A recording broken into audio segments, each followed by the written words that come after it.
Good evening all, and welcome back to Farcical Fears. A salvage captain boards an abandoned cruise ship. The dining tables still have half-eaten meals. The crew quarters?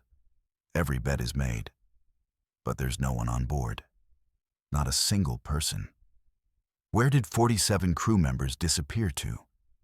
Bodies in the pool. People still living inside. Morgue secrets they tried to hide. Logbook warnings that make no sense. And impossible broadcasts from a captain who was alone. These are 5 secrets so dark, authorities tried to sink them. But the truth always floats back up. If you are new here, make sure to subscribe to Farcical Fears for daily true horror content that will keep you up at night. Hit that notification bell so you never miss when the darkness calls. Story 1. The Pool of Bodies.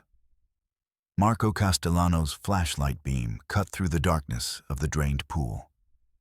At the bottom, fused together with barnacles and sea growth, were 3 human bodies. Their limbs intertwined in ways that didn't look accidental, in ways that looked like they were holding each other down. But what happened next changed everything. When the forensic team tried to separate them, they found something clutched in the center figure's hand. A ship's master key, and it was still warm. But to understand why those bodies were in that pool, we need to go back 8 years to the final voyage of the MS Mediterranean Star. It was May 2015, and the ship was scheduled for a standard 10-day cruise from Barcelona to the Greek islands. Nothing unusual. 347 passengers, 112 crew members. The ship had been making the same route for 6 years without incident. But this voyage was different from the moment it left port. Passenger complaints started on day 2. People reported hearing screaming from the pool deck at night. But when security checked, the area was empty. The pool cameras showed nothing unusual, just dark water reflecting the moonlight. By day 4, 3 crew members requested to be let off at the next port. When questioned, they all said the same thing. They felt like they were being watched in the lower decks, like something was following them through the corridors. The ship's psychologist dismissed it as collective anxiety, a shared delusion brought on by close quarters and stress. But what they didn't know was that the ship's head of maintenance, Viktor Petrov, had been keeping his own log. In it, he documented strange findings. The pool's chemical levels were off every morning, despite being balanced the night before. Someone, or something, was getting into the water after hours. But that's not the disturbing part. On night 7, passenger Jennifer Hartley woke up at 3 in the morning and looked out her cabin window. Her room overlooked the pool deck. She later told investigators she saw people gathering around the pool, at least 15 of them, standing in a circle, not moving, not talking, just standing there in complete silence. She watched for 10 minutes, frozen by what she described as an overwhelming sense of dread. And then, one by one, they stepped into the pool. They didn't swim. They just sank beneath the surface and didn't come back up. Jennifer ran to get security, but when they arrived at the pool deck, it was empty. Completely empty. No wet footprints, no signs anyone had been there. The security footage from that timestamp. It showed an empty pool deck, nothing unusual. Jennifer was escorted back to her room and given a sedative. The ship's doctor noted in his report that she was experiencing a vivid nightmare and recommended psychiatric evaluation when they reached port. But here's what made investigators' blood run cold years later. Jennifer's cabin had a malfunctioning camera in the hallway. It didn't record on a loop like the others. It took still photographs every 30 seconds. And at exactly 3:14 in the morning, it captured Jennifer's door opening. It captured her in the hallway, looking terrified. And in the background, You can see them. Wet footprints leading from the stairwell. Lots of them, going in both directions. But what happened next changed everything. On night 8, the ship's entertainment director, Marcus Chen, didn't show up for the evening performance. His assistant went to his cabin and found it locked from the inside. Security had to break down the door. Marcus was sitting on his bed, soaking wet, staring at the wall. His clothes were drenched. There was a puddle of water around him. And he was holding 3 crew keycards that didn't belong to him. When security asked him what happened, he just kept repeating the same thing. They wanted me to join them. In the pool. They said it was time. Marcus was sedated and confined to the medical bay. He wouldn't speak again for the rest of the voyage. The captain, Thomas Bergstrom, made the decision to cut the trip short. They would head directly to Athens and end the cruise 2 days early. He didn't announce why. He told passengers there was a mechanical issue that required immediate attention at port. But that night, 3 more crew members vanished. Just gone. Their cabins were empty, their belongings still there. Security footage showed them walking toward the pool deck at 11:30 at night. None of them were ever seen again. By the time the ship pulled into Athens, 17 people were unaccounted for. 14 crew members and 3 passengers. Greek authorities boarded immediately and began a full search. They checked every cabin, every corridor, every storage room, every possible hiding place. Nothing. No bodies. No signs of struggle. No indication where 17 people could have disappeared to on a ship in the middle of the ocean. The remaining passengers and crew were questioned for hours. Most reported the same strange feelings. The sense of being watched. The sounds of splashing water at night. The wet footprints that appeared and disappeared. And then someone thought to check the pool. It looked normal. Clear blue water, properly chlorinated, nothing unusual on the surface.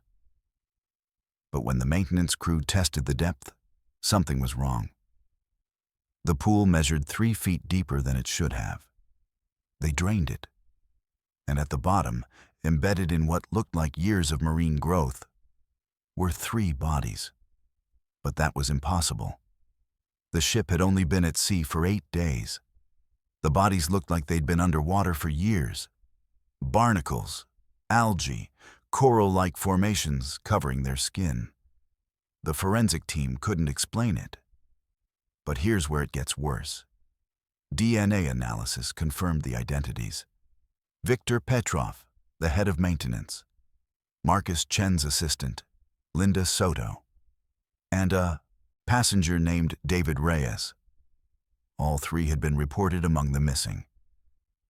But the forensic pathologist's report stated that based on the level of decomposition and marine growth, these bodies had been submerged for at least 5 to 8 years. Not 8 days. The Greek authorities brought in marine biologists. They confirmed the same thing. The barnacle species attached to the bodies took years to grow to that size. And the coral formations? Impossible to develop in just over a week. The investigation hit a wall. The ship was impounded. The cruise line hired the best lawyers money could buy. Families of the missing were offered settlements. Large ones, with strict non-disclosure agreements attached. Most took the money. Some didn't. Those who refused to sign reported strange things happening. Their homes broken into, nothing stolen but files disturbed. Anonymous calls in the middle of the night. Legal threats from shell companies they'd never heard of. Within 6 months, every single family had signed. The MS Mediterranean Star sat in Athens for 2 years while investigators tried to make sense of what happened. And then something else happened that shouldn't have been possible. A salvage inspection team was doing a final check before the ship was scheduled for demolition. They were documenting everything, including the pool, which had been sealed since the bodies were removed. When they broke the seal and looked inside, they found fresh water. The pool had been drained and left empty, but now it was half full. And floating in the water were 14 crew keycards, the same 14 crew members who vanished that night. The ship was demolished 3 weeks later, faster than any cruise ship in maritime history. The official report stated it was structurally unsound and posed an environmental hazard. The pool section was cut away and dumped in the deepest part of the Mediterranean, more than 3 miles down, where no salvage operation could ever reach it. But here's the part that still keeps investigators awake at night. Marco Castellano, the forensic specialist who examined the bodies, kept one piece of evidence.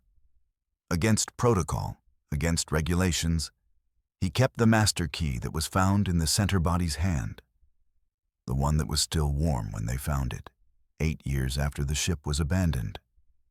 He had it tested, multiple times, by different labs. They all came back with the same impossible result. The key showed signs of recent use. The electronic chip inside had been activated within 72 hours of the bodies being discovered. But the ship had been dead in the water, no power, no systems online, for 8 years. There was no way that key could have been used. No way it could have still been warm. And yet, the data didn't lie. Someone, or something, had used that key to access the ship's master controls 3 days before Marco found it. The only systems the key could activate were the pool's water circulation and the security camera network. Marco ran one final test. He checked the water circulation logs from the ship's backup systems. They were supposed to be blank. The ship had no power. But the logs showed activity. The pool's circulation system had been running on emergency battery backup for 8 years. Running continuously, filtering the water, maintaining the chemical balance, keeping the pool operational. As if it was waiting for someone to come back. As if those bodies in the pool were never meant to be found. They were meant to stay there, growing, changing, becoming something else. Marco sealed the evidence up and locked it in his private storage. He never filed an official report on his findings. When asked why, he said something that made the lead investigator end the conversation immediately. Because if I report this, someone's going to ask me to go down to where they dumped that pool section, 3 miles deep, and I'm going to have to tell them what's on the thermal scans I took before it was cut away. Those bodies in the pool, they were still warm. 8 years later, they were still warm. The case was officially closed in 2023. Cause of the disappearances: mass delusion and possible carbon monoxide poisoning leading to disorientation and accidental drowning. The 3 bodies found were explained as unfortunate victims who fell into the pool during the chaos and weren't discovered until later. The marine growth was attributed to accelerated decomposition in chemically imbalanced water. It didn't make sense scientifically, but it made sense legally. And that was all that mattered. If you think that's disturbing, wait until you hear about the people who were living inside an abandoned cruise ship for 3 years and what they wrote in their final journal entry. Story 2.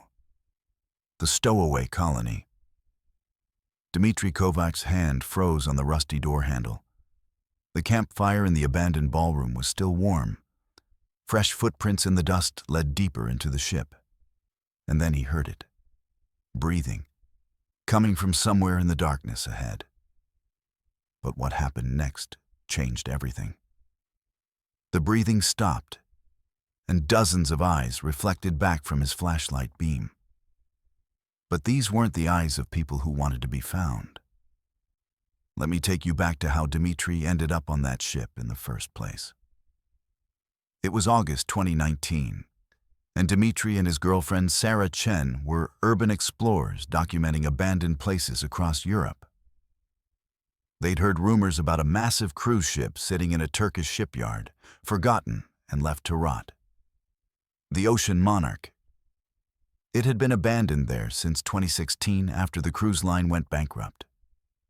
300 meters of rusting steel and decay, just sitting there, accessible to anyone brave enough to climb aboard.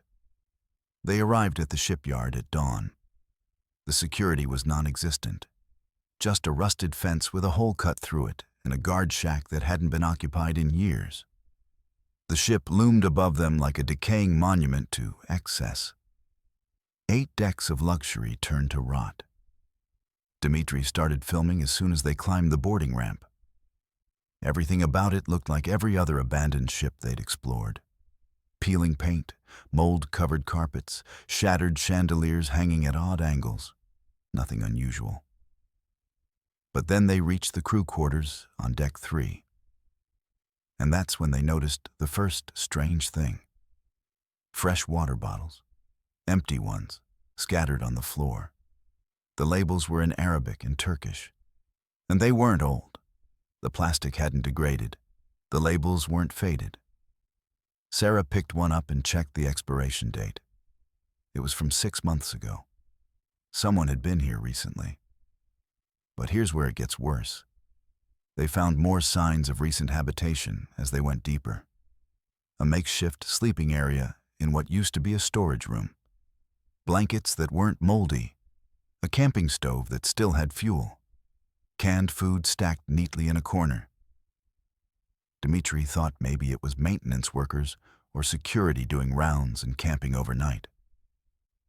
But then they found the journal. It was sitting on a table in what used to be the ship's library. A standard composition notebook with water damage and worn edges. Dmitry opened it and started reading. The entries were in multiple languages: Turkish, Arabic, Farsi, and broken English. And they told a story that made his blood run cold. The journal belonged to someone named Ahmed. He and 11 others had been living on the ship for 3 years. They were refugees, migrants trying to avoid deportation. They discovered the abandoned ship and realized it was the perfect hiding place. No one came here. No one checked. The shipyard had forgotten about it. They could hide indefinitely. Ahmad's entries detailed their daily life. How they snuck into town for supplies. How they collected rainwater. How they stayed quiet during the day when workers might be in the nearby yards. But that's not the disturbing part. The tone of the entries changed about 6 months before Dmitry found the journal. Ahmad started writing about the others. Not his group. Different others. He wrote that they'd found evidence someone else was living on the ship. Someone who stayed in the lower decks. Someone who only came out at night. Ahmad's group had set rules. Stay on the upper decks. Never go below deck 4. Never explore the engine room. Because that's where the others lived. Ahmad described hearing sounds from below at night. Metal grinding, footsteps in the corridors. Whispers in a language none of them recognized. One of his friends, a man named Khalid, didn't believe the warnings. He went down to deck 7 one night to prove there was nothing there. He came back 3 hours later and wouldn't speak, wouldn't eat, just sat in the corner staring at nothing. 2 days later, Khalid was gone. They found his shoes outside the engine room door. Nothing else? Just his shoes, placed neatly side by side. After that, Ahmad's entries became more frantic. They were running out of food. They couldn't risk going back to town because something was watching them. They'd see shadows moving in the corridors. Doors they'd left open would be closed when they came back. Their supplies would be moved, rearranged. Someone was sending them a message. This wasn't their ship. They weren't welcome. But what happened next changed everything. Ahmad's final entry was dated just 5 days before Dmitry found it. It was short.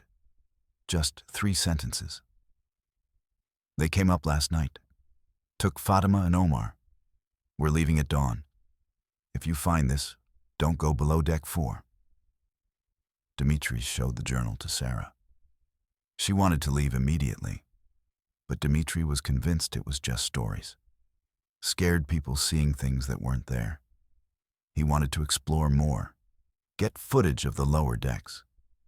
This would make amazing content. Sarah reluctantly agreed, but made him promise they'd stay together. They headed down to deck 5, and that's when they noticed something wrong. The temperature dropped. It shouldn't do that. They were going lower into the ship, closer to the waterline.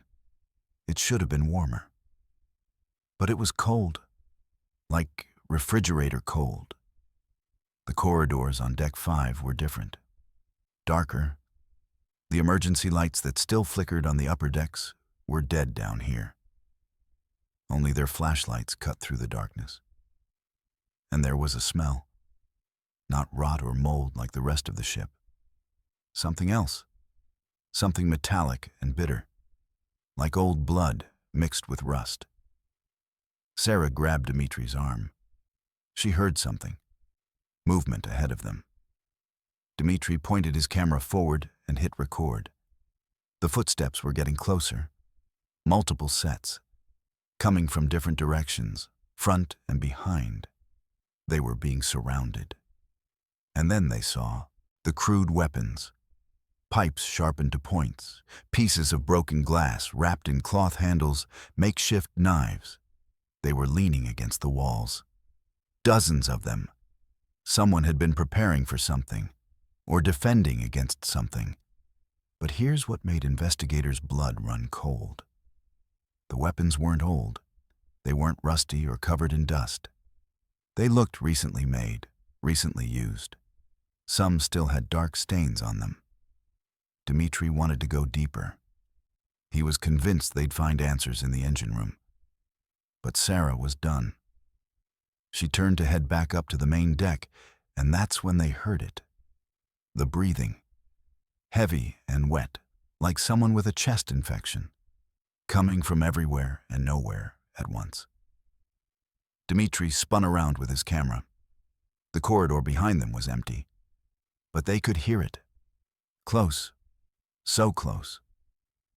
Sarah ran. Dimitri followed. They sprinted back through deck 5, up the stairs to deck 4, through the crew quarters, not stopping until they reached the ballroom on deck 2. That's where Sarah saw it first. The campfire.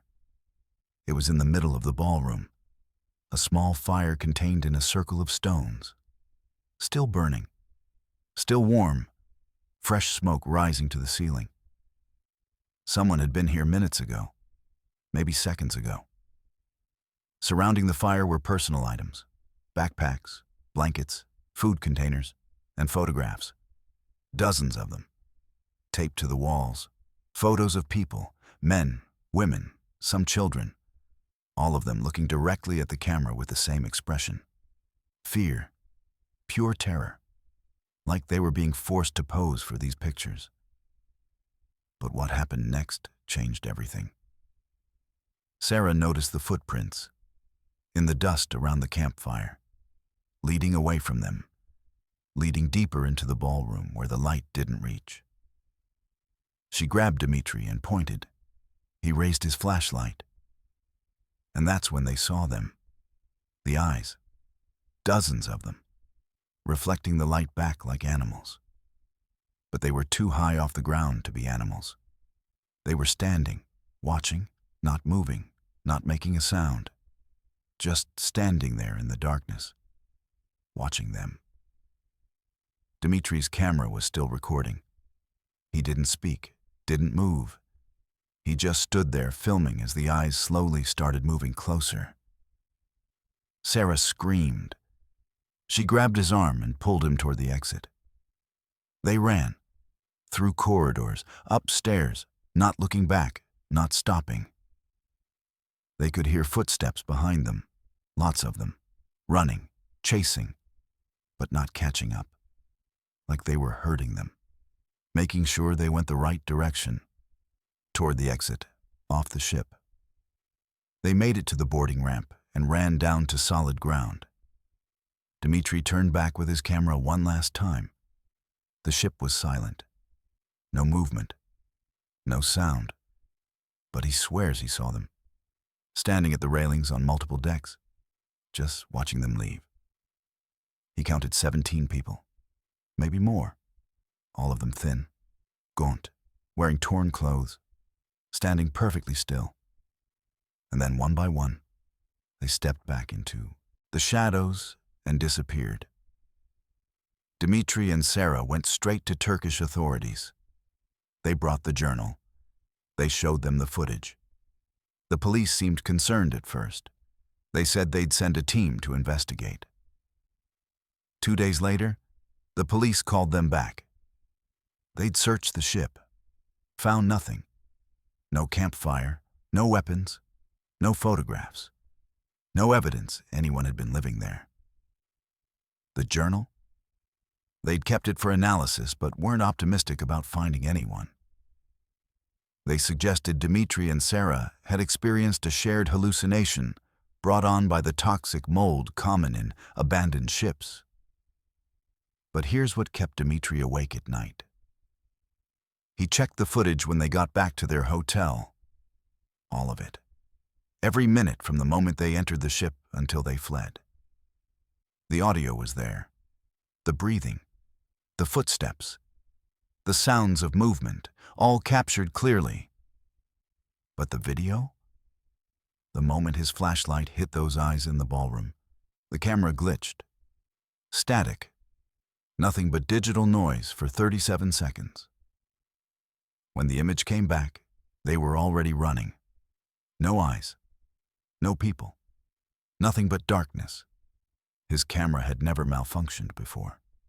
Never. It was a professional setup. Redundant systems. It shouldn't have been possible. 3 months later, a Turkish news site ran a small story. Authorities had found the Ocean Monarch's ballroom burned. A fire had broken out. Arson suspected. When fire investigators examined the scene, they found remains. Human remains. Burned beyond recognition. Too damaged for dental identification. They managed to extract DNA from 4 bodies. The samples were run through international databases. 3 came back with matches. Refugees reported missing years ago. The 4th? Unknown. No match anywhere in the world. The DNA was human, but the genetic markers were unusual. Corrupted, one scientist said, like it had been damaged by something, or changed by something. The ship was scheduled for immediate demolition after that. Accelerated process. No more inspections, no more investigations. Just cut it apart and scrap it. But here's the part that still doesn't make sense. A week before the demolition started, a salvage crew went aboard for one final check. They found fresh graffiti on the walls, in the crew quarters, in the ballroom, in the engine room. All the same message, written in 14 different languages. We're still here. We're always here. This is our home now. The graffiti was tested. The paint was less than 48 hours old. But the ship had been sealed. Guarded. No one had been allowed aboard. No one could have written those messages. And yet they were there. The Ocean Monarch was demolished in January 2020. Cut into pieces and melted down for scrap. But the workers reported strange things. Sounds coming from inside sealed sections. Shadows moving behind portholes in pieces that had already been cut away from the main structure. 3 workers quit before the job was finished. They wouldn't say why. They just left and refused to talk about what they'd seen. The foreman said he'd never had a crew react that way before, and he'd demolished 12 ships in his career. Dmitri never explored another abandoned ship. He deleted his YouTube channel, stopped filming urban exploration content entirely. When asked why, he said something that made his friends stop asking questions. Because I went back and checked the footage one more time. I slowed it down, frame by frame, during those 37 seconds of static. If you look carefully, really carefully, you can see shapes moving in the noise. Faces, dozens of them, staring at the camera. And one of them is me, my face. But I'm not the one holding the camera. I'm standing in the darkness with the others, watching myself, and I'm smiling. But I don't remember smiling. I don't remember any of it. That ship is gone now, melted down, scattered across a dozen scrapyards in 3 countries. But sometimes Sarah still gets messages on social media, from accounts with no profile pictures, no posts, no followers. Just blank accounts sending the same message over and over. Come back. We're waiting. We're always waiting. This is home. At least in that case, they eventually destroyed the ship. But on the next vessel I'm about to tell you about, 43 passengers died during a single voyage. And the cruise line's solution?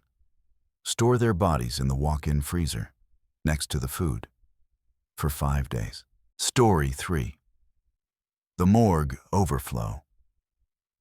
Dr. Helena Winters stood in the walk-in freezer, staring at rows of frozen passengers stacked between the meat and vegetables.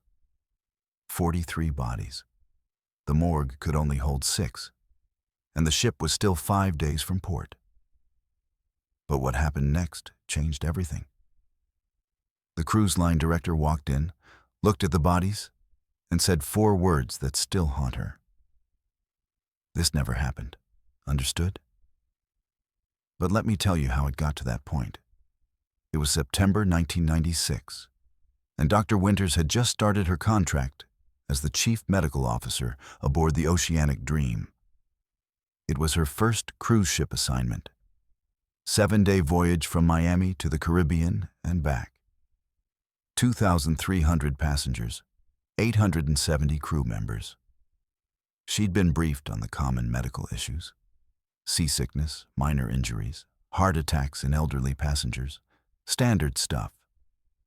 But nothing prepared her for what started on day 3.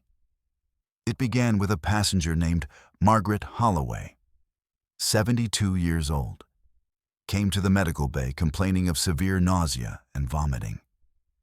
Dr. Winters diagnosed it as food poisoning and gave her fluids and medication. Margaret returned to her cabin. 2 hours later, 3 more passengers arrived with the same symptoms.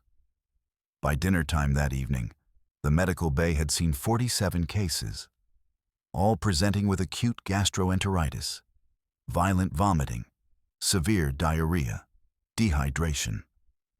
Dr. Winters recognized it immediately. Norovirus, the nightmare of every cruise ship doctor. She reported it to the captain, Thomas Brennan, and recommended immediate quarantine procedures. Cancel all group activities. Deep clean all public areas. Isolate infected passengers. The captain refused. He said they couldn't alarm the passengers. It would ruin the cruise experience. People paid good money for this vacation. They'd handle it quietly, clean the areas more frequently, encourage hand washing. But no announcements. No panic. Dr. Winters protested. She said this was a health emergency. But the cruise line director, Richard Strauss, backed the captain. Keep it quiet. Keep it contained. Don't make a scene. By day 4, 300 passengers were sick. The medical bay was overwhelmed. Dr. Winters had 2 nurses and 1 physician's assistant. They couldn't handle the volume. Passengers were vomiting in hallways, in their cabins, in the dining areas. The cleaning crew couldn't keep up. And then the first passenger died. Harold Chen, 68 years old. Dehydration led to cardiac arrest. Dr. Winters performed CPR for 30 minutes. Nothing. She called time of death at 11:42 in the morning. She'd been on the ship less than a week and already had a body. The ship had a morgue, standard protocol, located on Deck 2 near the medical bay. It was a small room with 6 refrigerated compartments, designed to temporarily store bodies until the ship reached port and proper authorities could take over.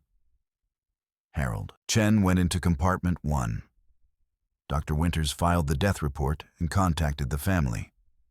She thought that would be the worst of it. But what happened next changed everything. By that evening, 2 more passengers were dead. Elderly couple, Martha and George Kellerman. Both succumbed to dehydration complications. That was 3 bodies, half the morgue capacity, and they were still 4 days from port. Dr. Winters demanded they return to port immediately. This was an emergency. People were dying. But Richard Strauss refused. He said turning the ship around would cost the company millions in refunds and compensation. They'd ride it out. Most passengers would recover. The deaths were unfortunate, but not unexpected with elderly passengers. They'd continue the cruise as planned. Dr. Winters threatened to resign. Strauss told her if she quit, she'd never work in maritime medicine again. He'd make sure of it. So she stayed, and she watched more people die. Day 5, 5 more deaths. The morgue was full. 6 bodies in 6 compartments, and patients were still deteriorating. Dr. Winters went to the captain and told him they had a serious problem. They had no more space for bodies. What were they supposed to do if more passengers died? Captain Brennan didn't answer. He just called Richard Strauss to the bridge. The 3 of them stood there in silence for a long moment. And then Strauss said something that made Dr. Winters' stomach turn. "The walk-in freezer in the main galley. It's big enough." Dr. Winters refused. She said they couldn't store human remains with food. It was illegal, immoral, a health violation. Strauss said they didn't have a choice. The morgue was full. They couldn't leave bodies in cabins. They couldn't keep them in the medical bay. The freezer was climate-controlled. The bodies would be preserved. It was temporary, just until they reached port. 3 more days. Dr. Winters demanded they turn the ship around. Strauss said no, and then he made it clear. This was an order, not a request. She could comply or she could be relieved of duty. But either way, it was happening. That evening, 2 more passengers died. Dr. Winters and her staff waited until after midnight when the kitchen crew had finished their shift. They covered the bodies in sheets and used a service elevator to transport them to the main galley. The walk-in freezer was massive, 20 feet by 30 feet, filled with meat, vegetables, frozen meals. They cleared a section in the back corner, behind the hanging sides of beef, out of sight, and they laid the bodies there, side by side, covered in white sheets, frozen next to the food that would be served to passengers the next morning. Dr. Winters didn't sleep that night. She sat in her cabin and stared at the wall. This was wrong. Everything about this was wrong. But she didn't know what to do. She couldn't quit. She'd signed a contract. She couldn't go to authorities. They were in international waters. The ship was the authority. She was trapped, and people kept dying. Day 6, 7 more deaths. The outbreak was accelerating. The virus had mutated or people's immune systems were compromised. Dr. Winters couldn't tell anymore. She was too exhausted, too overwhelmed. She just kept filling out death certificates and moving bodies to the freezer. By day 7, the final day before port, they had 43 bodies. 43 passengers who would never see their families again, never finish their vacations, never go home. They were stacked in the walk-in freezer, 3 rows deep in some places, frozen solid, covered in sheets that had frost forming on them. Dr. Winters had to walk past them every time the kitchen needed something from that freezer. She'd see the kitchen staff going in and out, grabbing supplies, walking past the corpses like they weren't there. Some of them knew, most didn't. The cruise line had told only essential personnel. Keep it quiet, keep it contained. But here's where it gets worse. The ship was supposed to dock in Miami and undergo a full health inspection, standard procedure after reported deaths. CDC officials were supposed to board and investigate, examine the medical bay, review death certificates, interview staff and passengers. But something else happened instead. The night before they reached port, Richard Strauss gathered the senior staff. He told them there was a change of plans.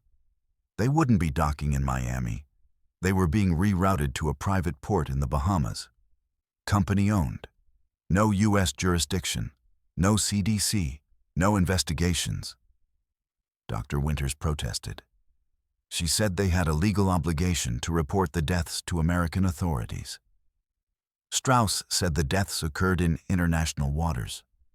Bahamian port was closer, more efficient.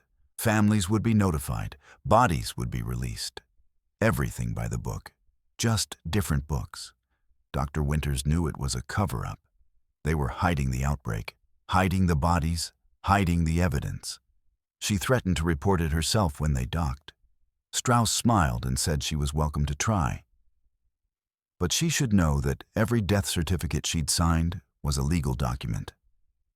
If anyone found out about the freezer, about the conditions, about the procedures they'd violated, she'd be held liable. Her medical license would be revoked. She'd face criminal charges.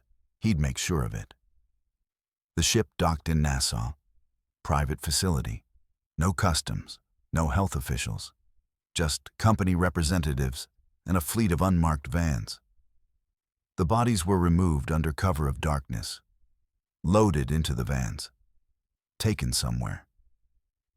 Dr. Winters never found out where. The families were contacted, told their loved ones had passed away peacefully.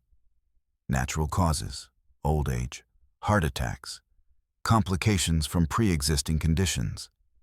Cremation was recommended due to tropical climate and preservation concerns. Most families agreed. Some demanded to see the bodies. Those families were told there were delays, legal complications. Eventually they were offered settlements, generous ones, $500,000 per family, with one condition: sign a non-disclosure agreement. Never speak about the circumstances. Never pursue legal action. Never question what happened. Most families signed. They were grieving, confused. The cruise line seemed sympathetic, helpful. The money would ease the burden, help with funeral costs, provide some comfort. 40 families signed within 2 weeks. But 3 families refused. The Holloways, the Chens, the Kellers. They wanted answers. They wanted investigations. They wanted justice. They hired lawyers, filed wrongful death suits, demanded access to medical records and ship logs. And then strange things started happening. The Holloway's lawyer was disbarred on ethics violations that seemed to appear out of nowhere. The Chen's home was burglarized. Nothing valuable stolen, but all their documentation about the cruise was gone. The Kellers received anonymous threats. Their grandson was followed home from school. Within 6 months, all 3 families settled, signed the NDAs, took the money, stopped asking questions. Dr. Winters heard through back channels that the settlements for those 3 families were significantly larger. $2 million each. Blood money for their silence. Dr. Winters kept working for the cruise line. She had no choice. She'd signed her own NDA. She'd participated in the cover-up. She was complicit. For 20 years, she kept quiet. She worked other ships, saw other outbreaks. None as bad as that one. But close. And every time, the same procedures. Keep it quiet. Keep it contained. Don't alarm the passengers. Don't alert authorities. Protect the company, protect the brand, protect the profits. She retired in 2016, moved to Oregon, tried to forget. But she couldn't. Every night she saw those bodies in the freezer, stacked like cargo, frozen next to food, treated like inventory instead of human beings. She started having nightmares, panic attacks. She couldn't go into grocery stores, couldn't look at frozen food, couldn't smell disinfectant without feeling sick. Her therapist said it was PTSD, moral injury. She'd been forced to violate her oath as a doctor, forced to participate in something unconscionable, and it had broken something inside her. In 2023, Dr. Winters decided to break her silence. She'd read about other cruise ship scandals, other cover-ups, other victims. She realized she wasn't alone, and she realized the NDAs probably weren't enforceable anymore. The cruise line had changed ownership 3 times. The original company didn't exist anymore.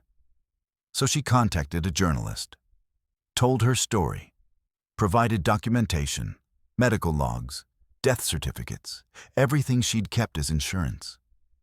The journalist published the story.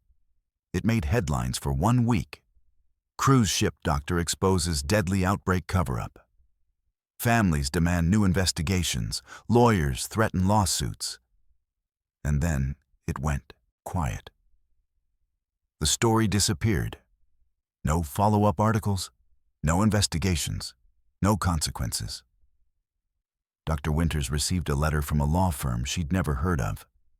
It reminded her of her contractual obligations, stated that disclosure of confidential information could result in legal action, suggested she might want to retract her statements for her own protection. Dr. Winters ignored it. She'd already said what needed to be said. But then her bank accounts were frozen, pending investigation of tax irregularities. Her medical license was reviewed for past ethical violations. Her home was broken into. Nothing stolen, just tossed, searched. A message. She hired a lawyer. He told her to drop it. These companies had unlimited resources. They'd bury her in legal fees, destroy her reputation, make her life hell. He'd seen it before. The journalist who published her story? She stopped returning calls. When Dr. Winters finally tracked her down, the journalist said she'd been advised to move on to other stories. No elaboration, just move on. The families Dr. Winters had tried to contact. None of them would speak to her. The ones still alive had honored their NDAs. The ones who'd passed away, their children refused to discuss it. Dr. Winters dropped the fight. The tax investigation was quietly closed. Her medical license review found no violations. Her life returned to normal, or as normal as it could be. She lives alone now, doesn't talk to many people, doesn't leave her house much. She told me her story on condition of anonymity. But she wanted someone to know, wanted someone to remember. Those 43 people deserved better. They deserved dignity. They deserved truth. Instead, they got frozen in a galley freezer and erased from history. The Oceanic Dream was sold in 2003, renamed, refurbished, still operating today under a different flag with a different company. The medical bay was renovated. The galley was updated. The freezer was replaced. No evidence remains. No plaques. No memorials. No acknowledgement that 43 people died on that ship and were hidden like dirty secrets. Dr. Winters checked the ship's current safety record. Spotless. The cruise line's reputation? Excellent. They've won awards for customer satisfaction and safety standards. And somewhere, in a secure facility, there are 43 death certificates that tell a very different story, if anyone bothers to look. At least in that case, the bodies were eventually found and families were notified. But on the Pacific Sun, 47 crew members vanished without a trace. And what the salvage team found in a sealed storage room suggests they never left the ship at all. Story 4. The Vanishing Crew. Marcus Reeves's crowbar finally broke through the sealed storage room door. The smell hit him first. Then he saw the claw marks on the inside of the door. Dozens of them, scraped down to the metal, fingernails still embedded in the scratches. But what happened next changed everything. They found a logbook. The final entry was dated 3 weeks after the ship was found abandoned. Someone was still on board. Someone was still writing. Someone was still alive in that sealed room. But to understand what happened to that crew, we need to start at the beginning, when everything seemed normal. It was March 2003, and the Pacific Sun was scheduled for a routine maintenance voyage from Singapore to the Philippines. This wasn't a passenger cruise, just a skeleton crew of 47 people. Engineers, maintenance staff, a small navigation team, and essential services personnel. The ship was being moved to a shipyard for scheduled repairs and upgrades. Should have been a simple 5-day journey. No passengers, no complications. Just a straightforward voyage across calm waters. The ship left Singapore on schedule. Captain David Morrison had been sailing for 32 years. This was routine. The crew was experienced. The weather forecast was clear. Everything about this voyage was textbook. The first 2 days were completely unremarkable. The crew performed their duties. The ship ran smoothly. Radio check-ins with maritime authorities were on schedule. Everything was fine until day 3. That's when the radio communications stopped. When the Pacific Sun failed to check in at the scheduled time, port authorities weren't immediately concerned. Radio equipment malfunctions, weather interference, simple oversights. These things happen. But when 6 hours passed with no contact, they started trying to reach the ship. No response. 12 hours. Still nothing. By the 24-hour mark, they dispatched a search vessel. The Pacific Sun wasn't hard to find. It was exactly where it should have been. Still moving. Still on course. But when the search vessel pulled alongside and tried to make contact, there was no response. No one on the bridge. No one on deck. The ship was sailing itself. The search team boarded, and what they found made no sense. The ship was completely operational. Engines running, navigation systems functioning, lights on. But there was no one there. Not a single crew member. 47 people had vanished from a moving ship in the middle of the ocean. The search team methodically went through every deck, every cabin, every corridor, every storage room. They found personal belongings, clothes in closets, toiletries in bathrooms, family photos on nightstands. Everything you'd expect if the crew had just stepped away for a moment. But when they looked closer, the little details told a different story. In the galley, they found half-eaten meals, food still on plates, forks and knives laid down mid-bite, coffee, cups still warm to the touch, like everyone had suddenly stopped eating and left. But not casually. The chairs were pushed back. Some were knocked over. One plate had been dropped, shattered on the floor. Whatever made them leave happened fast. And it happened during breakfast. In the crew quarters, they found similar scenes. Beds made.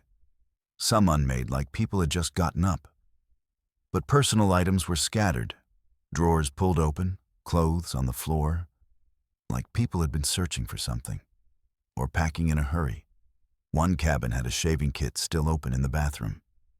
Shaving cream dried on the sink, razor on the counter. Someone had been mid-shave when something interrupted them, and they never came back. The captain's log was on the bridge. The search team found it and started reading. The first 2 days were standard. Weather conditions, position updates, routine maintenance notes. Nothing unusual. But the entries on day 3 changed. Captain Morrison's handwriting became more erratic, less precise. The first concerning entry was time-stamped at 0430 hours. 3 words. Sounds below deck. The next entry. 0615 hours. Crew reports shadows in engine room. Investigated. Found nothing. Running full diagnostics. 0830 hours. 3 engineers refuse to return to lower decks. Claim something is watching them. Confined to quarters pending psychiatric evaluation. The entries continued, each one more concerning than the last. They're not crew anymore. That was the final official entry, written at 11:43 hours on day 3, just that sentence. No explanation, no context, just those 4 words. And then nothing. But here's where it gets worse. The search team found unofficial notes, scribbled on random papers, tucked into the log, written in the margins. Captain Morrison had been documenting things he didn't want in the official record. He wrote about crew members going missing. First one, then another, then 3 at once. He wrote about finding them later in impossible locations. The chief engineer was found on the deck exterior, outside the ship, clinging to the railing, soaking wet even though it hadn't rained. When asked what he was doing, he just pointed down at the water and said, "They're calling from down there." Morrison wrote about the crew changing, acting strange, gathering in groups and whispering in languages none of them spoke. He wrote about crew members he'd find standing in corridors in the middle of the night, just standing there, facing the walls, not moving, not responding. He'd call their names and they wouldn't react.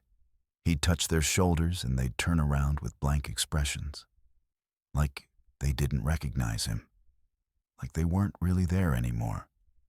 The final unofficial note was dated the same day as the last official entry. Morrison wrote that he'd ordered a head count, 47 crew members. But when they gathered on deck, he counted 53 people, 6 extras. He didn't recognize them, couldn't identify them. Checked the manifest, only 47 names. He confronted the 6 unknowns, asked who they were, how they got on board. They didn't answer. They just smiled. All of them. The exact same smile. And then they walked toward the lower decks. Morrison ordered his crew to stop them, but his crew didn't move. They just watched the 6 strangers descend into the ship. And then, one by one, Morrison's crew followed them down. Morrison wrote that he locked himself in his cabin, barricaded the door. He could hear footsteps outside. Voices, knocking. Someone kept trying the door handle. He stayed there for hours, until the sound stopped, until everything went quiet. His final note said, "I'm the only one left, but I can hear them below, all of them. They're not coming up. They want me to go down. I won't. I won't." That's where the notes ended. The search team found Morrison's cabin door locked from the inside. They had to force it open. The cabin was empty. No signs of struggle. No signs of forced entry. Morrison was just gone. Vanished from a locked room. But they found something else. The cabin's porthole was open, and there were wet handprints on the floor, leading from the porthole to the door. But the porthole was too small for a person to fit through. And the ship was moving. If Morrison had gone through that porthole, he would have fallen into the ocean. But why were there handprints coming in from outside? The search expanded to the lower decks, and that's when they noticed something wrong with one of the storage rooms. The door was welded shut, sealed from the outside. Someone had taken welding equipment and sealed the door. Recently, the metal was still slightly warm. The search team cut through the welds and forced the door open. And that's when Marcus Reeves saw the claw marks. The storage room was dark. The lights didn't work. They used flashlights. The room was maybe 15 feet by 20 feet. No windows, no ventilation. And covering the inside of the door were claw marks, deep gouges in the metal, human fingernails embedded in the scratches, blood stains, dried and old. Someone had been trapped in there, trying to get out, scratching at the door until their fingers bled, until their nails broke off, until they gave up. But that's not the disturbing part. The storage room should have been empty, but it wasn't. There were supplies inside, water bottles, food containers, blankets, a makeshift toilet in the corner, and a logbook, a composition notebook, laying on a makeshift bed in the corner. Marcus picked it up and opened it. The handwriting was barely legible, frantic scrawls, but he could make out enough to understand what happened. The log belonged to James Keller, third engineer. He wrote that on day 3 something came aboard the ship. He didn't know what, didn't see it clearly. Just shadows, movement in places nothing should be, sounds that didn't make sense, whispers coming from the walls. The crew started changing, acting strange. James wrote that he watched his crewmates gather on the deck at night and stare at the water. For hours. Not talking. Not moving. Just staring. He wrote that some of them went over the side. Just stepped over the railing and dropped into the ocean. No hesitation. No fear. Just walked off the ship like it was the most natural thing in the world. James tried to stop one of them, a friend of his, grabbed his arm. But his friend turned and looked at him with eyes that weren't right anymore, glassy, empty, and said, "It's calling. Can't you hear it? It's been waiting so long." James wrote that he tried to reach the bridge, tried to alert the captain, but the corridors were filled with crew members who weren't themselves anymore. They moved wrong, walked in perfect synchronization, all turned to look at him at the exact same time. He ran, found the storage room, locked himself inside. But that wasn't enough. Someone welded the doors shut from the outside, trapped him. He wrote that he could hear them outside, scratching, whispering. They wanted him to come out, to join them, to go below to the engine room where it was waiting. Days passed. James rationed his supplies, drank sparingly, ate less. He lost track of time. He wrote entries whenever he had the energy. Described hearing the ship continue to move. Engines running, but no sounds of crew, no voices, no footsteps. Just the engine and the ocean. And sometimes, late at night, singing. Coming from somewhere deep in the ship. Voices in harmony, singing in a language he didn't recognize. Songs that made him want to open the door and join them. The entries became shorter, more desperate.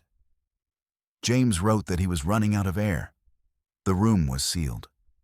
No ventilation. He was suffocating slowly. He wrote that he could see shadows under the door, moving back and forth, waiting. He wrote that he tried to break through the door, clawed at it until his fingers bled. But the metal was too thick. He was trapped. The final entry was dated 3 weeks after the ship was found abandoned.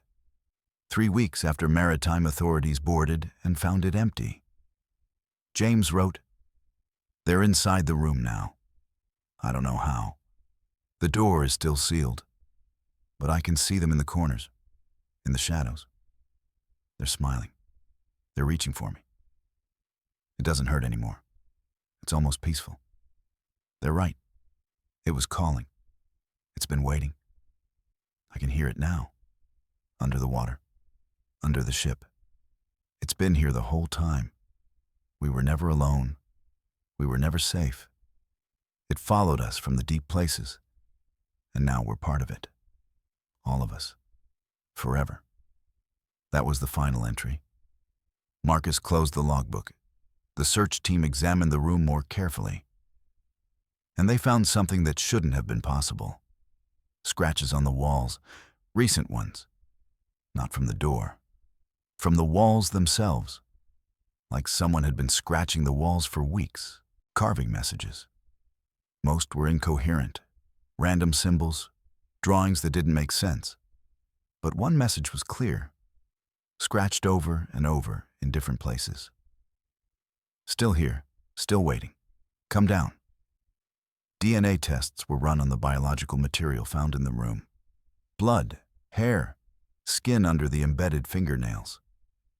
The results came back. They matched James Keller, third engineer, confirmed deceased. But here's what made investigators go silent. The DNA showed something unusual. The cellular degradation patterns suggested the samples were years old, not weeks. As if James Keller had been dead for much longer than the timeline indicated. As if he'd been in that room for years, not 3 weeks. But that was impossible. The ship had only been missing for 5 days. The Philippine authorities conducted a full investigation. They brought in forensic teams, psychologists, maritime experts. None of them could explain what happened. 47 crew members vanished from a moving ship. One was found to have been sealed in a storage room, writing in a logbook weeks after the ship was discovered empty. But no body was ever recovered. James Keller's remains were never found. The storage room was empty except for the supplies and the logbook. Theories emerged. Mass psychosis. Gas leak causing hallucinations and irrational behavior. Piracy, though nothing was stolen, and there were no signs of boarding. Mutiny, though there was no motive and no evidence of violence. Mass suicide, though no bodies were ever found. Every theory had holes. Nothing explained all the evidence. Nothing made sense. The crew families were devastated. 47 people missing, presumed dead. But without bodies, there was no closure, no funerals, no graves, just insurance payouts and unanswered questions. Some families hired private investigators. They found nothing. Some families petitioned for the ship to be preserved. They wanted more time to search, more time to understand. Their petitions were denied. The Pacific Sun was sold at auction, purchased by a salvage company. It sat in a Philippine port for 2 years while the investigation dragged on. And during those 2 years, strange things were reported. Security guards who worked the port said they saw lights on the ship at night, movement on deck, shadows in the windows. But when they checked, the ship was empty. Powered down, no way the lights could be on. One security guard, Ramon Diaz, reported seeing a figure on the bridge one night, standing perfectly still, looking out at the ocean. He called it in. A team went aboard to check, found nothing. But when Ramon reviewed the security footage, he saw the figure clearly, standing on the bridge, for 3 hours, not moving. The footage was time-stamped and dated. It was real. But there was no one on the ship. The investigation was reopened briefly, then closed again. No explanation was ever given. The ship was finally scheduled for demolition in 2005. But 3 days before, the demolition crew arrived. Something happened that made them reconsider. The ship's emergency power system activated. On its own, the backup generators kicked in.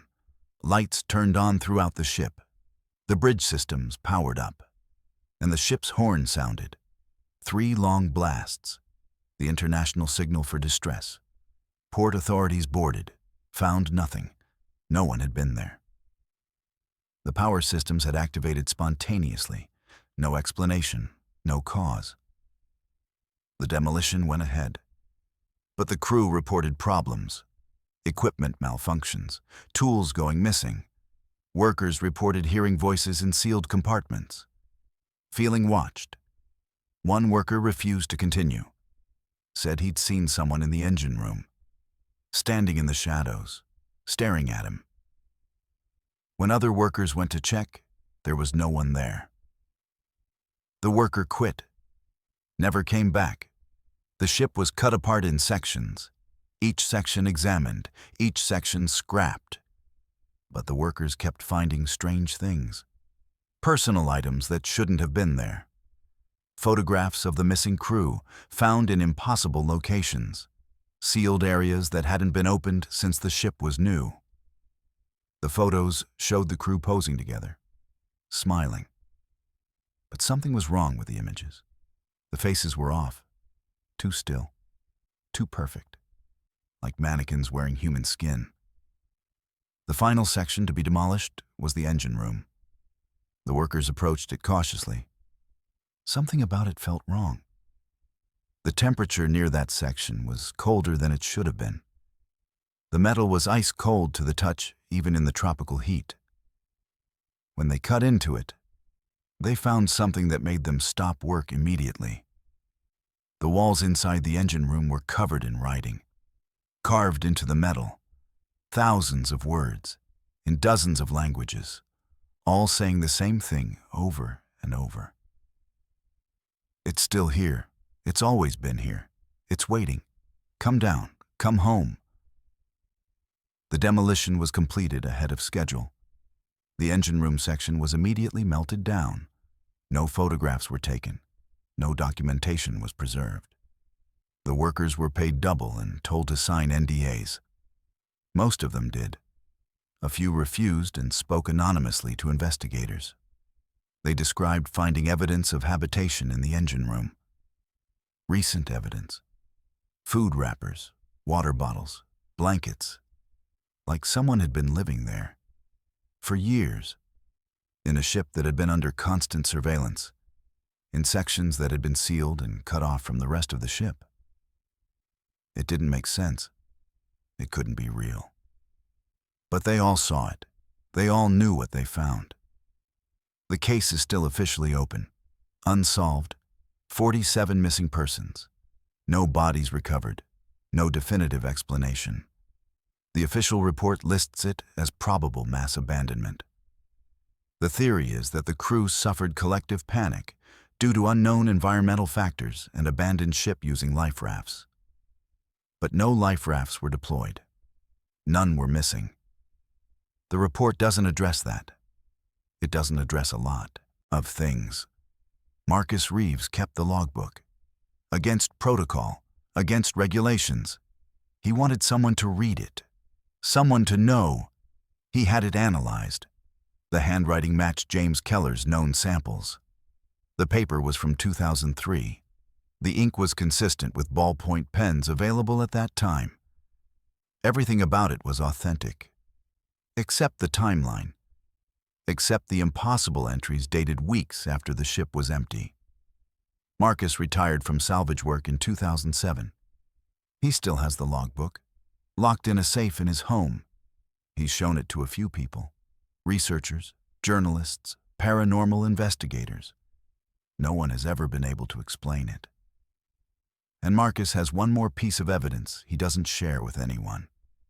The last page of the logbook, the one he tore out before turning over the rest to authorities. On that page, James Keller wrote one final message. It wasn't dated. It wasn't signed. It was just one sentence. And under it, a crude map. The sentence read, "If you're reading this, it's already on your ship now." The map showed the Pacific Sun's layout. And on the map, James had marked specific locations throughout the ship. 14 spots, circled in red. Marcus recognized them immediately. They were the exact locations where similar disappearances had occurred on other ships over the previous decade. Ships where crew members vanished, where strange things were reported, where investigations went nowhere and answers were never found. James had somehow known about them, documented them, connected them. And according to his map, they all shared one thing in common. They'd all sailed through the same coordinates. A specific area in the Philippine Sea. deep water, remote, far from shipping lanes. Marcus checked. He pulled historical records. 14 ships had passed through those exact coordinates between 1993 and 2003. And every single one of them reported unusual incidents afterward. Disappearances, equipment failures, psychological breakdowns. Some made it back to port, some didn't. But all of them were affected, and all of them eventually met the same fate. Scrapped, demolished, erased. Marcus realized that whatever happened to the Pacific Sun wasn't an isolated incident. It was part of something much larger, something that had been happening for decades, something that was still happening. And no one was connecting the dots. No one except James Keller, who'd somehow figured it all out while trapped in a sealed room, while dying of suffocation, while something from the deep places whispered to him through the walls. The final secret involves audio that can't be explained. A captain's voice, broadcasting for help, describing passengers that don't exist. The only problem? He was the only person left on board. Story 5. The captain's final broadcast. The audio engineer's hands trembled as he played back the black box recording. Captain Robert Ashford's voice, calm but firm. Mayday, Mayday, this is MS World Dream. I am the last crew member on board. But I am not alone. The passengers in the dining hall are not eating. They're not moving. But they're watching me. They've been watching me for 3 days. But what happened next changed everything. The audio analysis revealed something impossible. There were 17 distinct voices speaking in the background, and none of them were speaking English or any modern language. But let me take you back to where this nightmare began. It was February 2020, and the MS World Dream was on what should have been a routine 14-day cruise through the South Pacific. Fiji, Samoa, Tonga, back to Auckland, standard route. The ship had made this journey dozens of times. Captain Robert Ashford had been commanding vessels for 28 years. This was supposed to be his second to last voyage before retirement. Everything about it was ordinary. 1,500 passengers, 640 crew members, clear weather, calm seas. Nothing suggested what was about to happen. The first 3 days were completely normal. Passengers enjoyed the amenities. The crew performed their duties. Captain Ashford made his daily announcements. Weather updates, activity schedules, everything by the book. But on day 4, something changed. The ship's doctor, Marina Volkov, reported an unusual number of passengers complaining about the same symptoms. Not illness, not injury, just feelings. A pervasive sense of cold, even though the ship's temperature was normal. Complaints about hearing whispers at night. Claims of seeing people in corridors who vanished when approached. Dr. Volkov dismissed most of it as seasickness combined with alcohol consumption. Par for the course on a cruise. But the complaints kept increasing. By day 5, she'd seen over 200 passengers, all describing similar experiences. Cold spots in certain areas of the ship. The feeling of being watched. Voices that seemed to come from nowhere. Some passengers reported seeing a figure standing at the end of hallways, always in the distance, always facing away. But when they approached, the figure would be gone. Captain Ashford documented all of this in his log. Professional observations, no speculation, just facts. He noted that certain areas of the ship seemed more affected than others. Deck 7, the dining hall on Deck 3, and the engine room. Crew members started refusing assignments in those areas. Some claimed they felt physically ill when they entered certain corridors. Others reported equipment malfunctions that couldn't be explained. Lights flickering, doors opening and closing on their own. The ship's PA system activating randomly, but no one was at the controls. On day 6, a passenger went missing. Graham Sutherland, 73 years old, traveling alone.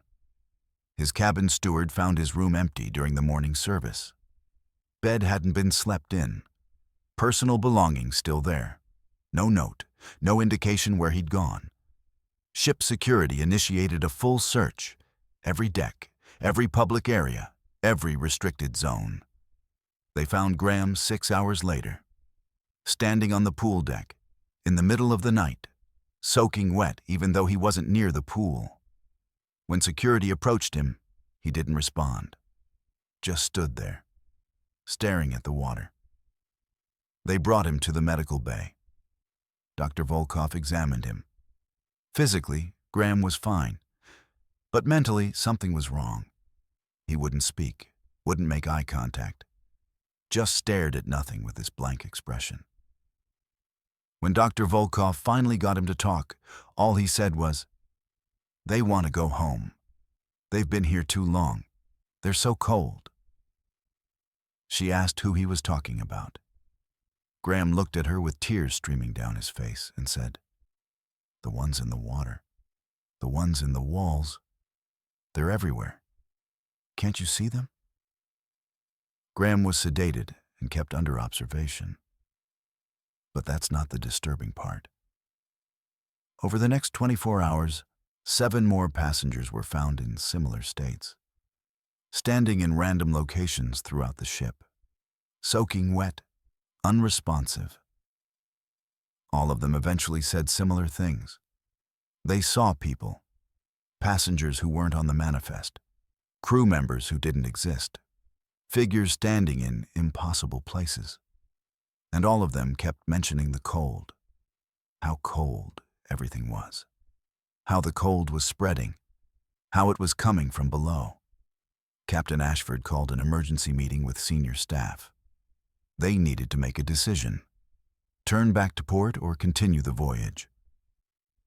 The ship's psychologist, Dr. Raymond Chen, suggested mass hysteria, a shared delusion brought on by some environmental factor. Maybe a gas leak, maybe contaminated food or water. Captain Ashford ordered full diagnostics on all ship systems: air quality, water quality, structural integrity, everything.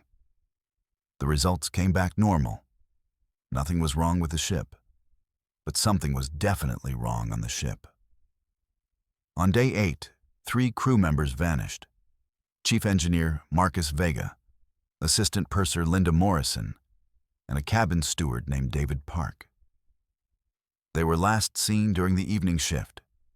Security footage showed them heading toward the lower decks, separately, at different times, but all heading down. When their colleagues went looking for them, they found Marcus and Linda in the engine room, standing together, facing the wall, not moving, not speaking, just standing there. David was never found.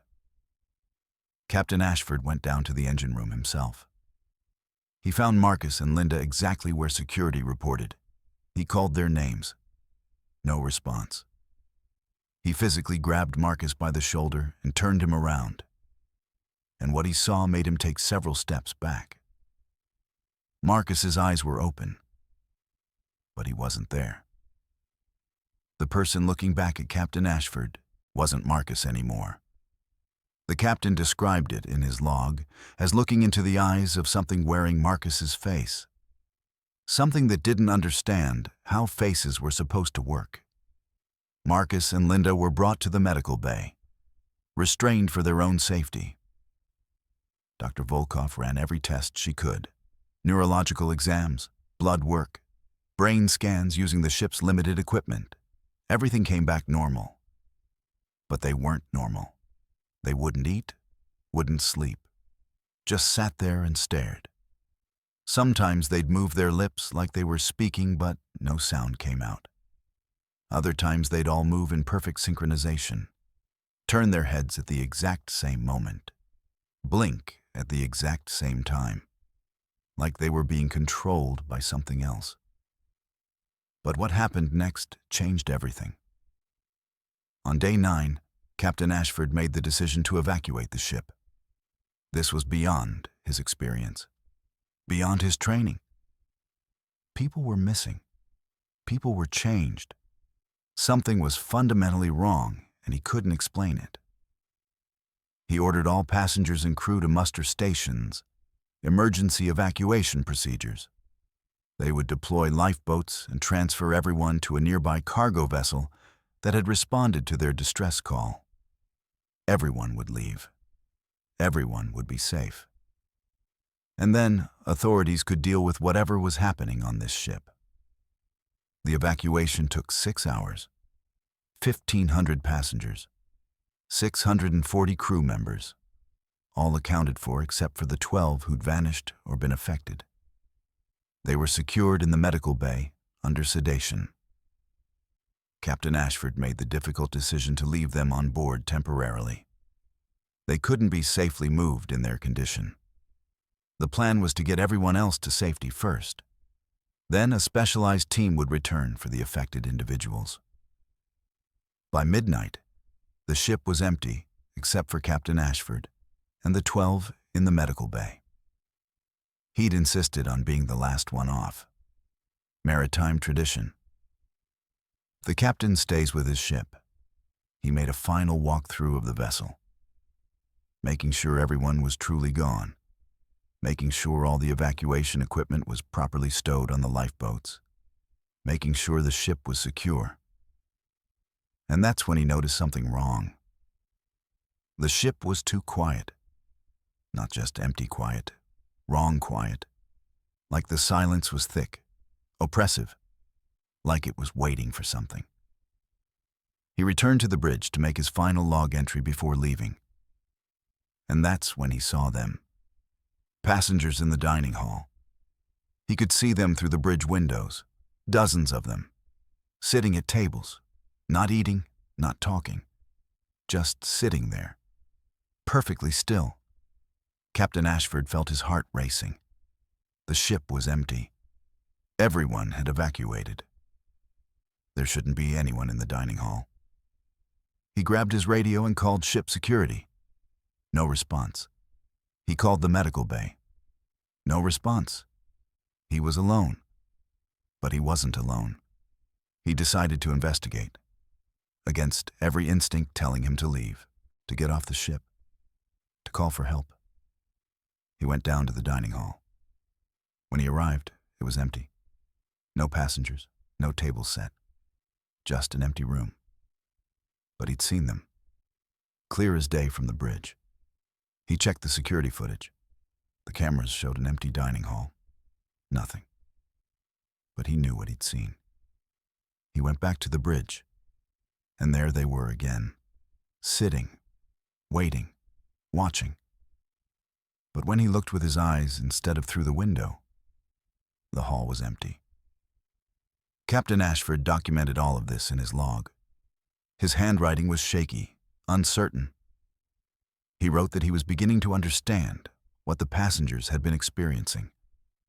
The feeling of being watched, the sense that something was wrong with the ship, the cold that seemed to seep from the walls.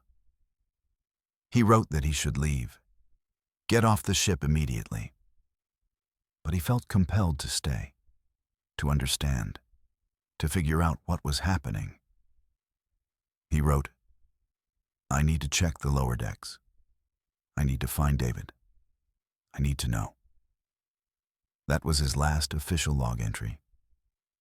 What happened next comes from the black box audio recorder on the bridge, the system that records all communications and sounds on the bridge for safety purposes.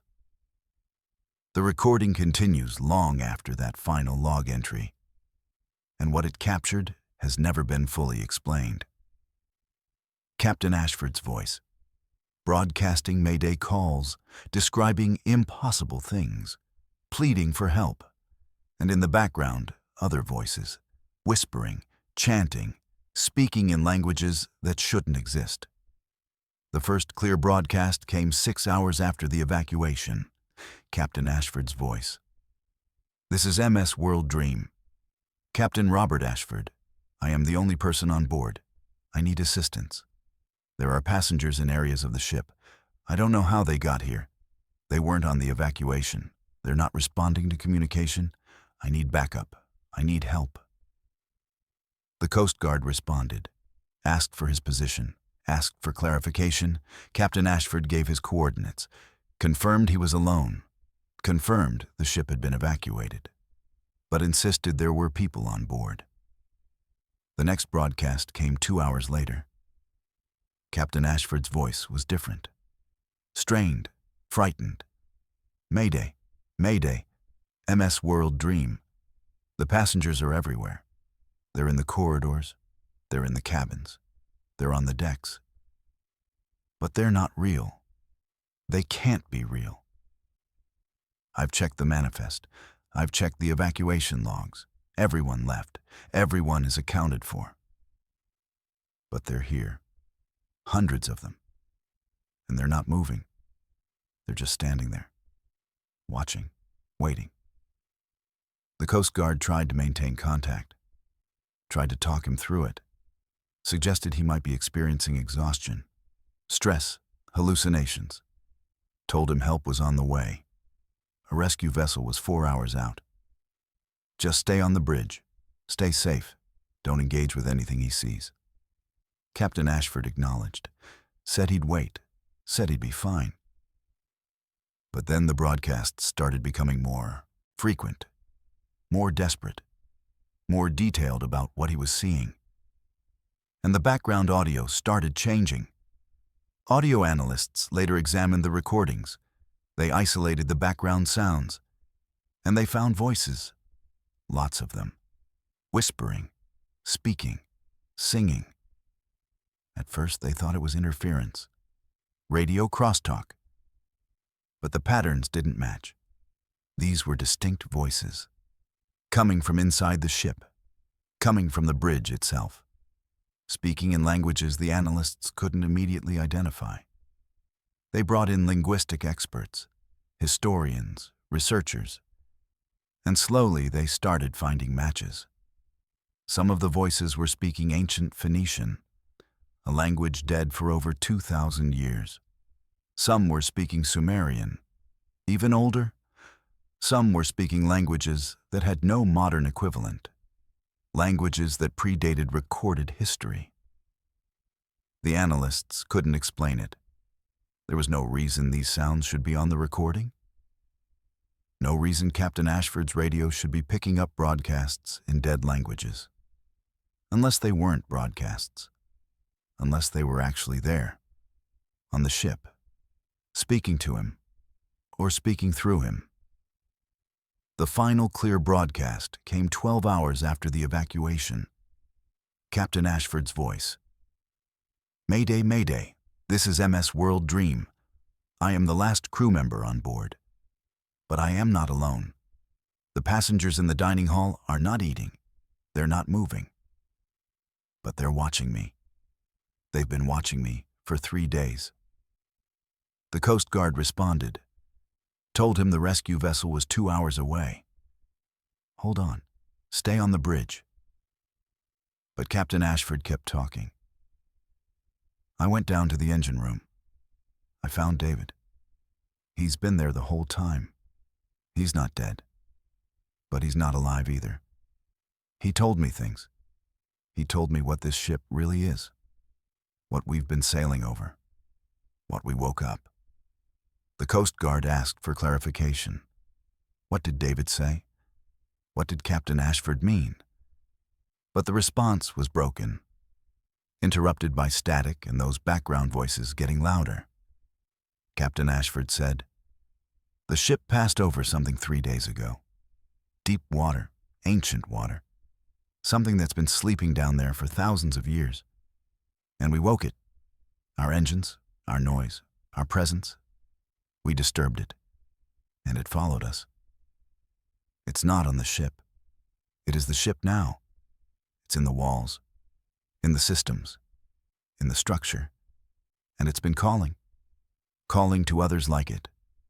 Others that were forgotten. Others that were trapped in the deep places. And they're answering." The broadcast continued but became less coherent.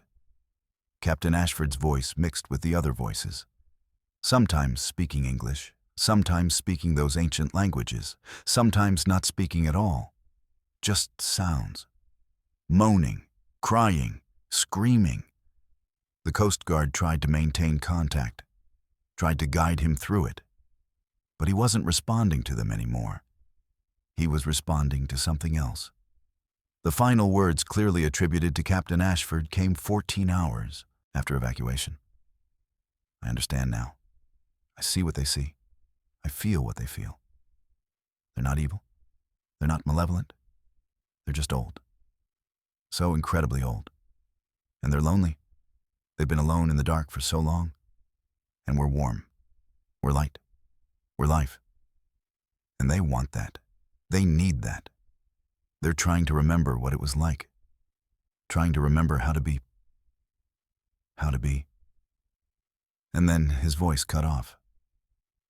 The MS World Dream was found drifting 2 days later. The rescue vessel approached cautiously, tried to make radio contact. No response. They boarded. The ship was empty. Completely empty. No Captain Ashford. No affected crew members from the medical bay. No David Park. Just an empty ship.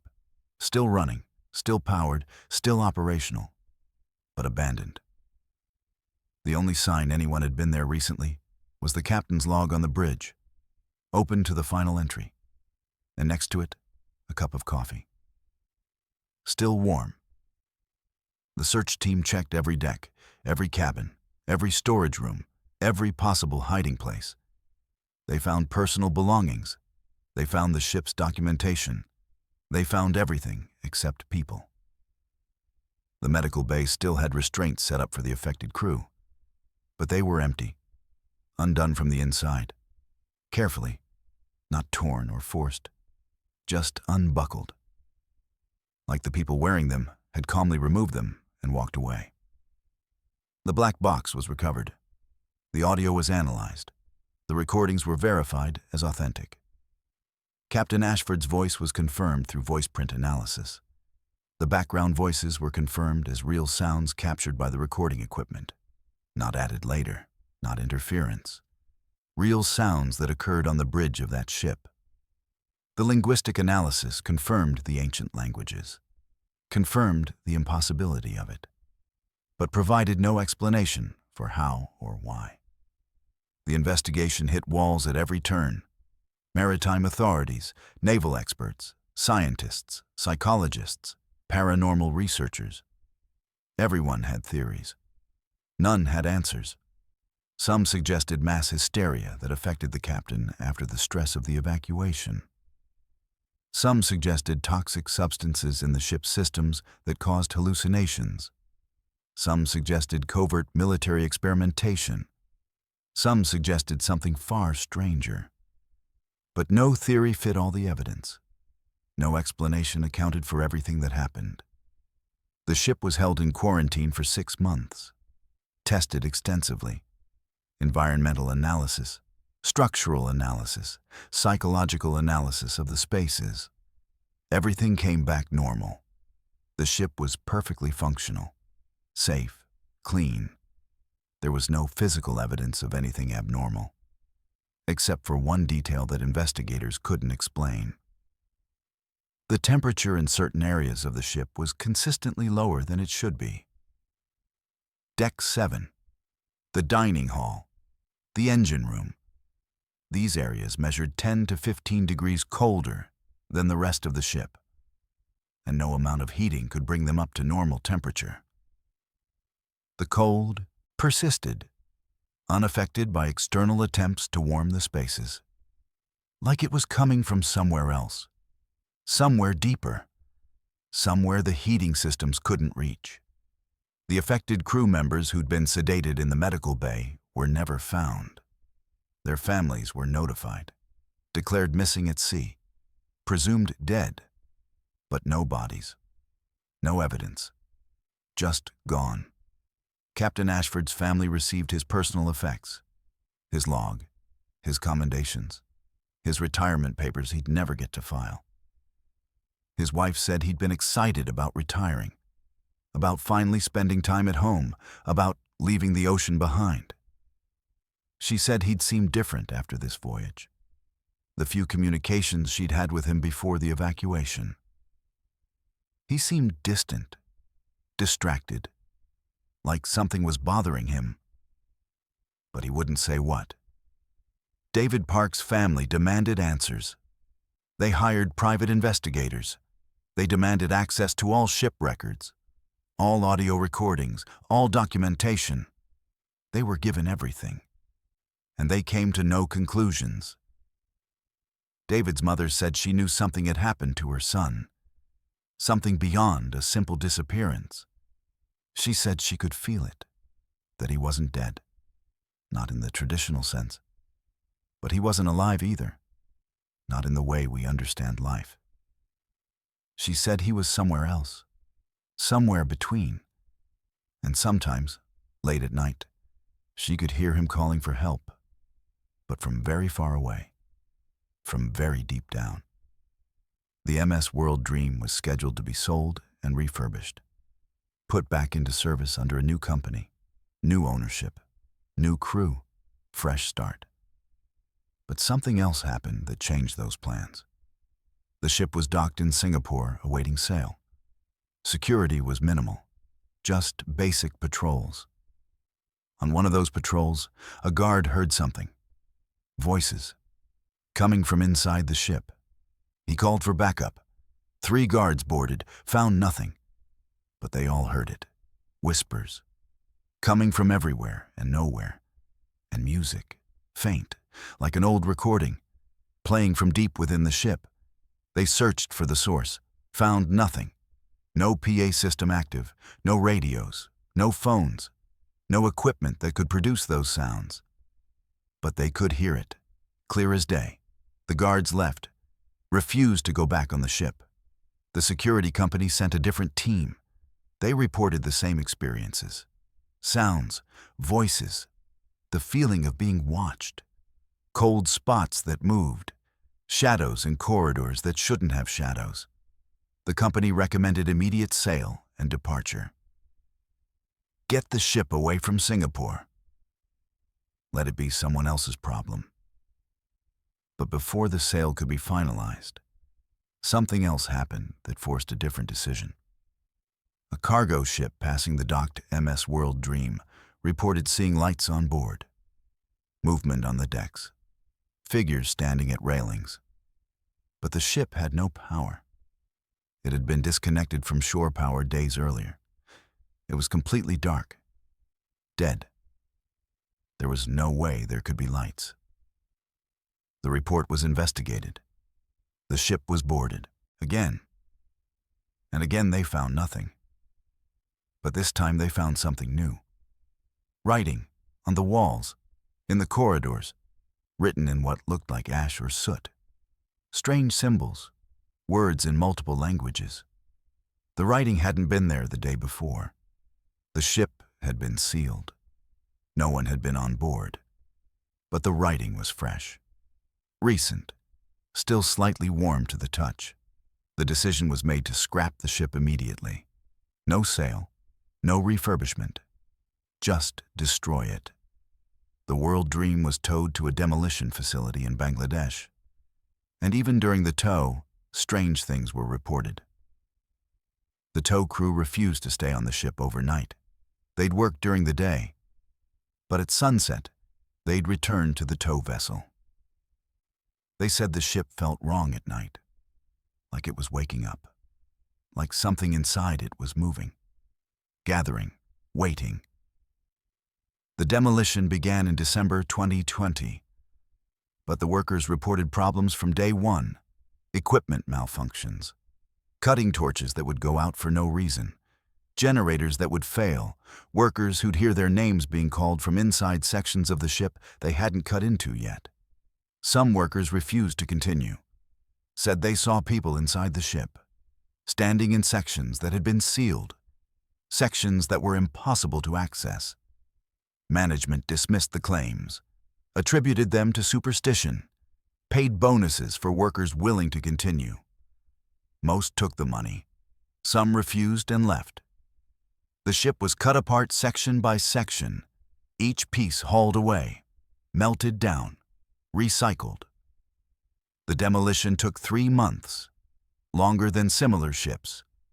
The workers said the metal didn't want to be cut, that the structure seemed to resist, that it felt like they were cutting into something alive, something that was fighting back. But eventually, the work was completed.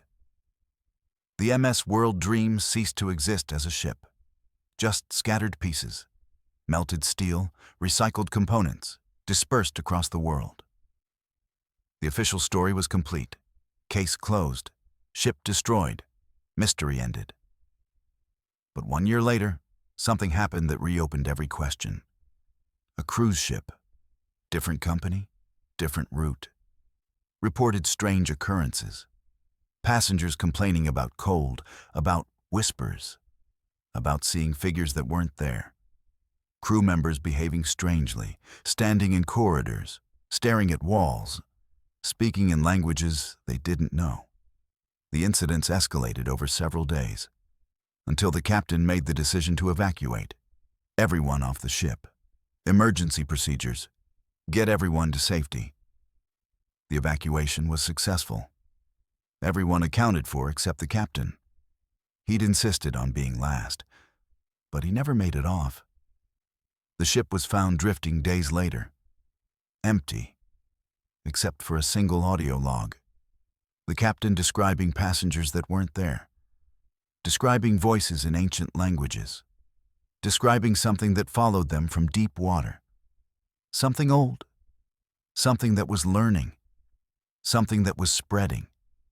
His final words were chilling. It's not just the World Dream anymore. It's in other ships now. We're carrying it. We're spreading it. Every ship that passes through certain waters, every crew that sails over the deep places. We're waking things that were supposed to stay sleeping. And they're hungry. They're so hungry. And we're feeding them. We're feeding them with our warmth, our life, our souls.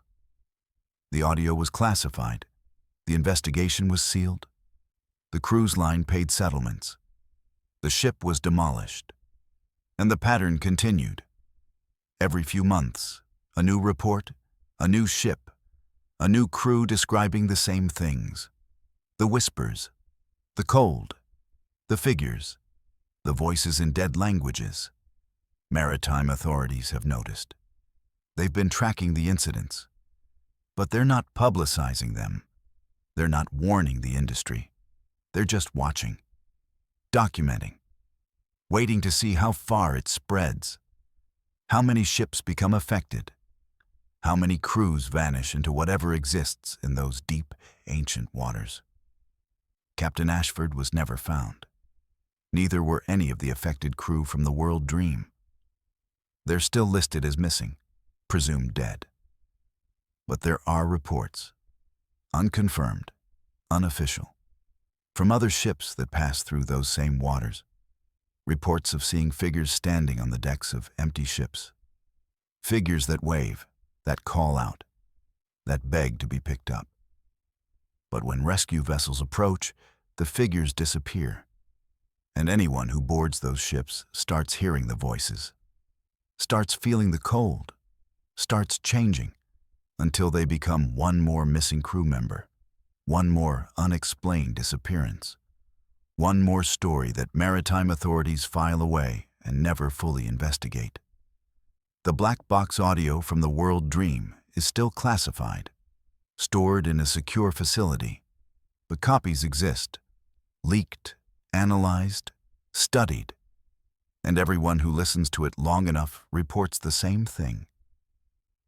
They start hearing other sounds in the background, sounds that weren't there before, or sounds they couldn't hear before.